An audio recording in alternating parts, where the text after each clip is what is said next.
uus ja vana Kigu TV vaataja, mina olen Alice. Oled vaatamas alanud õppeaasta esimest saadet, milles kajastame tarkusepäeva toimunut. 3. septembril kogunesid 2. kuni 12. klassi õpilased Väikestemaja lipuväljakule. Seal tähistasid nad 1. septembrit ehk uue kooliaasta algust.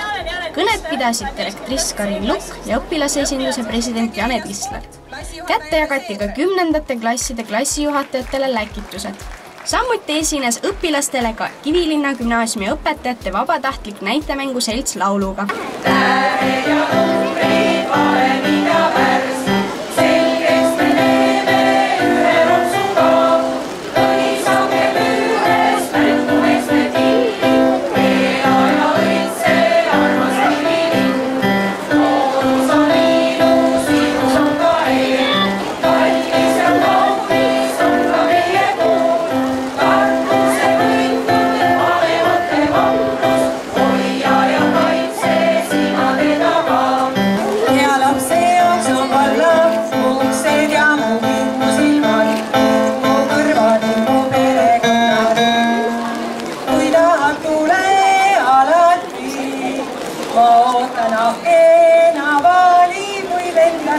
Kasvõi läbi meediakanali.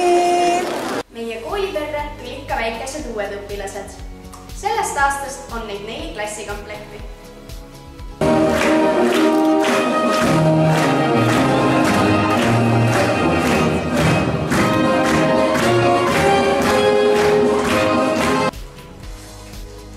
Traditsiooni järgi juhatasid abiturendid 1. klassi õpilased aulasse, kus algas esimene aktus. Aktuse käigus jagati igale õpilasele aabits ning tutvustati kooliperega. Peale seda järgnes ka esimene klassijuhataja tund.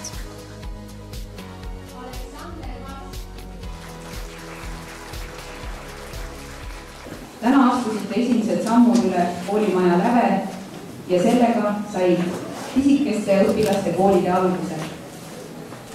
Varsti läheb koolis väga põnevaks, sellepärast et juba homme on teil esimesed tunnid, kus te hakkate lugema, joonistama, värvima, lõikama, kleepima, mida kõike veel. Te kuulete erinevatest loomadest, muid lugusid Annast ja Aadamast. Kes need Anna ja Aadam on, seda saad oma õpetajatest üsna varsti teada. Selline oli meie selle aasta algus. Soovin sulle edukat õppeaastat, meie kallis Kigu TV vaataja. Taas kohtumiseni!